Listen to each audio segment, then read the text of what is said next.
Olá, seja bem-vindo a mais um Evangelho Online. Nós estamos no capítulo 12 do nosso Evangelho. Nós vamos falar hoje sobre o tema o ódio. E veja que o nosso Evangelho ele já inicia estabelecendo uma condição para a felicidade.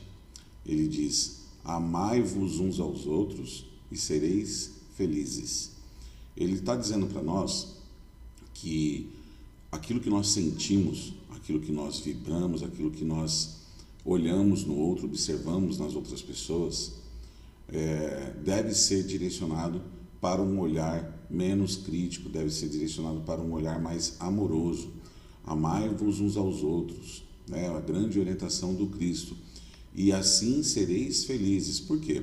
Porque a partir do momento que eu alimento o amor na minha vida, a partir do momento que eu olho, que eu tenho uma condição de olhar mais amorosa, eu naturalmente vou perceber as coisas melhores da vida, vou perceber as coisas belas, as coisas boas, né? Isso não quer dizer que a vida de todos nós esteja só cercada de coisas maravilhosas, não.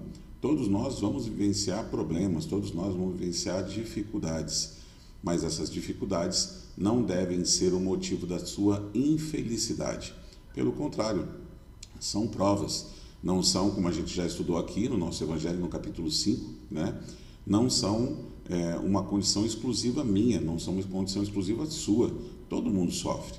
Agora, a partir do momento que eu escolho viver dentro dessa orientação do Cristo, eu estou plantando coisas boas para a minha vida, vou observar as coisas boas que me cercam, as coisas ruins elas serão vividas com menos sofrimento, com menos recursos ou consequências, né, dentro do meu viver, e eu conseguirei ter mais felicidade. A partir do momento que eu alimento uma força contrária, que é esse o tema do nosso bate-papo de hoje, né? A partir do momento que eu alimento em mim a força do ódio, eu começo a observar as coisas que não prestam. Eu passo a observar só aquilo que é ruim. E nem todo mundo só tem coisas ruins, e nem todo mundo só tem coisas boas. Mas a gente precisa tomar bastante cuidado com isso. Por quê?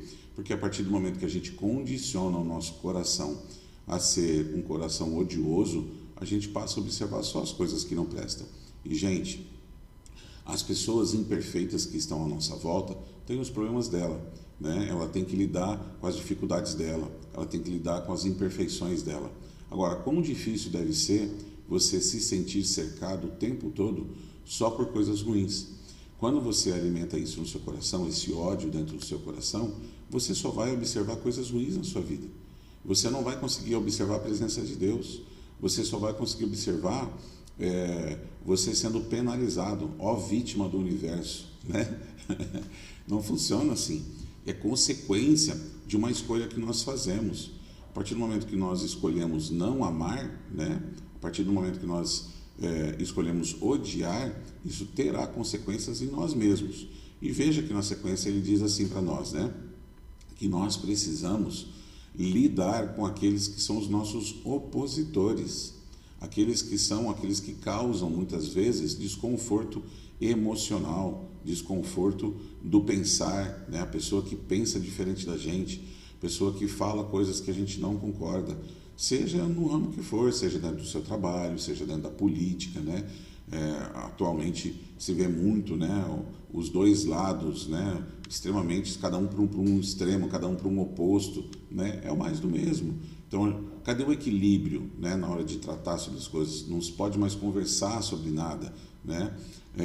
As suas crenças religiosas, quando você vai conversar sobre religião, não existe mais moderação para essas coisas. Então, eu sempre olho para o outro como um opositor. E aí é uma escolha do olhar. Aí é o que você está alimentando no seu coração. Você está alimentando o ódio ou você está alimentando uma forma amorosa de olhar para as coisas?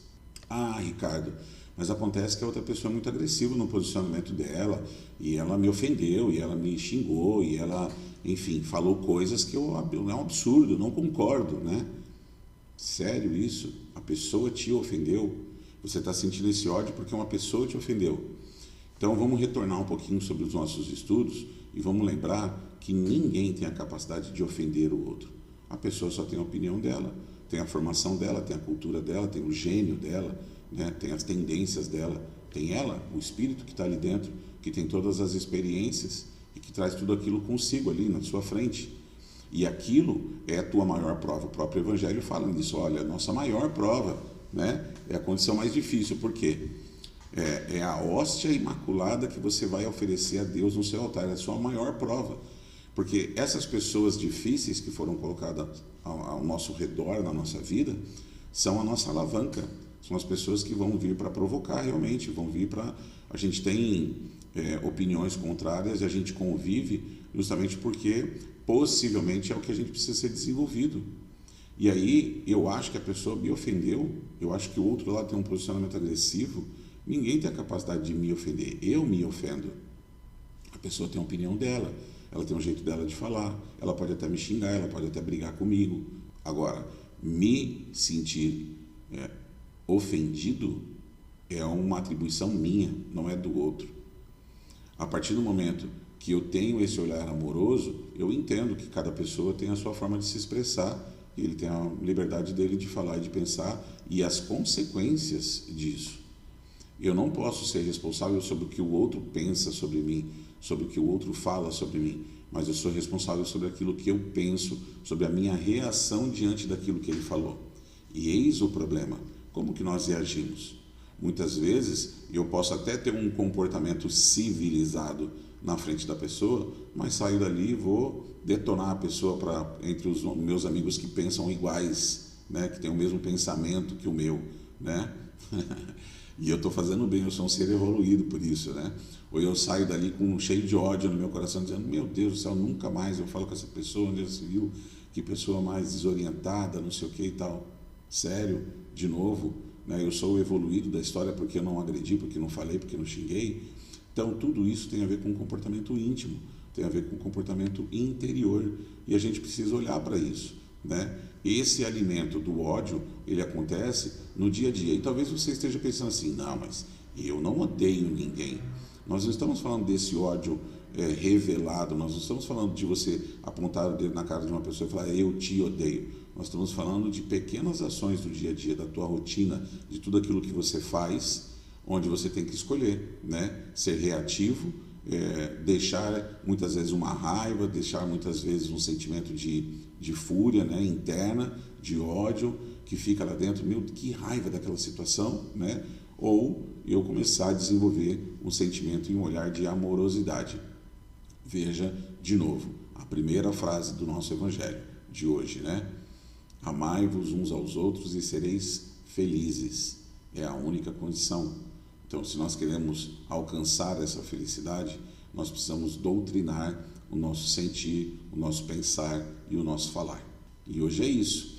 Eu queria agradecer muito pela ajuda de vocês. Nosso canal tem crescido bastante. Já atingimos aí a marca de 6.000 inscritos. Parece pouquinho, mas são 6.000 pessoas ouvindo o nosso Evangelho. Isso é muito importante. Peço que você compartilhe, né, que você mande nas suas redes, nos seus grupos, para que as pessoas cada vez mais conheçam a doutrina espírita, desmistifiquem a doutrina espírita e que possam seguir aqui o nosso canal. Tá bom? Beijo no coração de todos e até o nosso próximo Evangelho.